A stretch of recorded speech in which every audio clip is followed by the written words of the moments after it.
करवा चौथ की व्रत कथा में आप सभी महिलाओं का स्वागत है। करवा चौथ की व्रत कथा सुहागिन स्त्रियों द्वारा रखा जाने वाला हिंदू धर्म का सबसे बड़ा व्रत है और आप सभी को बताना चाहूँगा कि इसे सुहागिन महिलाएं अपने पति की लंबी उम्र के लिए रखती हैं और इस व्रत को निर्जला रखा जाता है। निर्जला का अर्थ होता है कि सुबह से लेकर शाम तक स्त्रियां इस व्रत में पानी तक नहीं पीती हैं और शाम के समय चंद्रमा को देखकर अपना व्रत को खोलती हैं। तो चलिए हम स्टार्ट करते हैं करवा चौथ की व्रत की कथा। बहुत समय पहले की बात है, एक साहूकार के 7 बेटे और उनकी एक बहन करवा थी।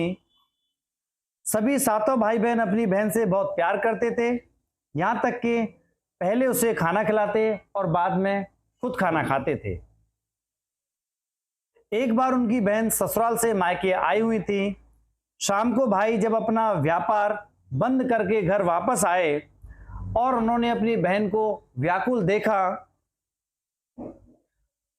सभी भाई खाना खाने बैठे और अपनी बहन से भी खाना खाने का आग्रह करने लगे, लेकिन बहन ने बताया कि उसका आज करवा चौथ का निर्जला व्रत है और वह खाना सिर्फ चंद्रमा को देखकर उसे अर्घ्य देकर ही खा सकती हैं।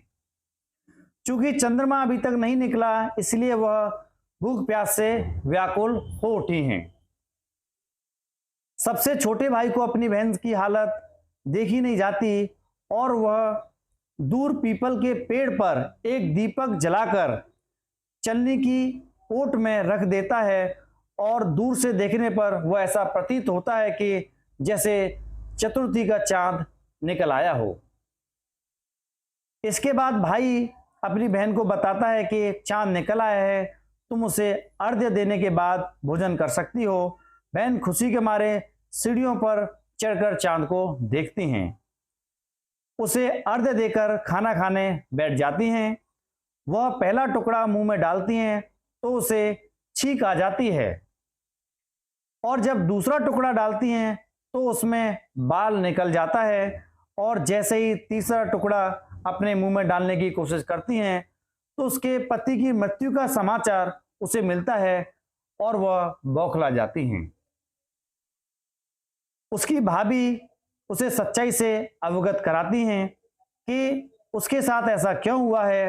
करवा चौथ का व्रत गलत तरीके से टूटने के कारण देवता उससे नाराज हो गए हैं और उन्होंने ऐसा किया है।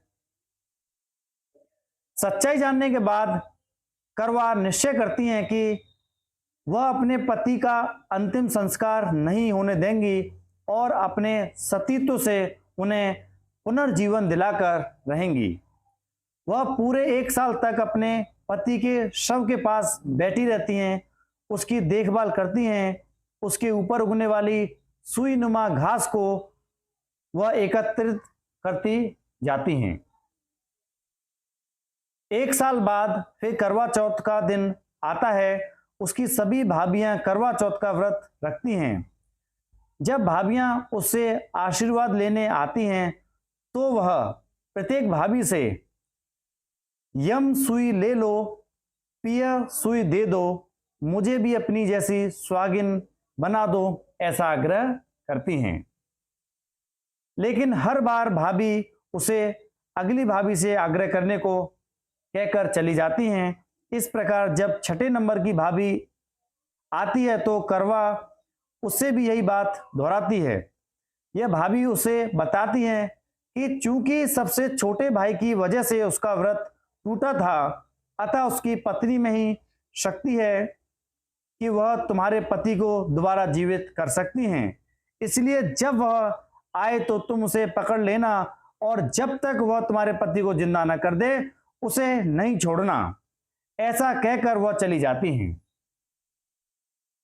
सबसे अंत में छोटी भाभी आती हैं। करवा उनसे भी सुहागिन बनने का आग्रह करती हैं, लेकिन वह टालम टोल करने लगती है। इसे देख करवा उन्हें जोर से पकड़ लेती है और अपने सुहाग को जिंदा करने के लिए कहती है। भाभी उससे छुड़ाने के लिए नोचती हैं, खसोड़ती हैं, लेकिन करवा उन्हें छोड़ती नहीं है।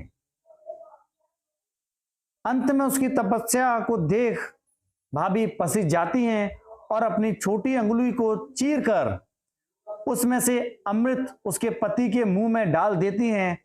करवा का पति तुरंत श्री गणेश कहता हुआ उठ जाता है। इस प्रकार प्रभु कृपा से उसकी छोटी भाभी के माध्यम से करवा को अपना स्वाग वापस मिल जाता है। हे श्री गणेश मां गौरी, जिस प्रकार करवा को चिर सुहागन का वरदान आपसे मिला है, वैसा ही सब सुहागिनों को मिलें, ऐसी हम पर कृपा करें। जय चौथ मैया की। करवा चौथ व्रत की कथा यहाँ पर संपन्न होती है। आप सभी महिलाओं से मैं निवेदन करूंगा कि इस वीडियो को शेयर सब्सक्राइब जरूर करें, जिससे कि सभी सुहागिन महिलाओं को इस व्रत का फल मिले। धन्यवाद।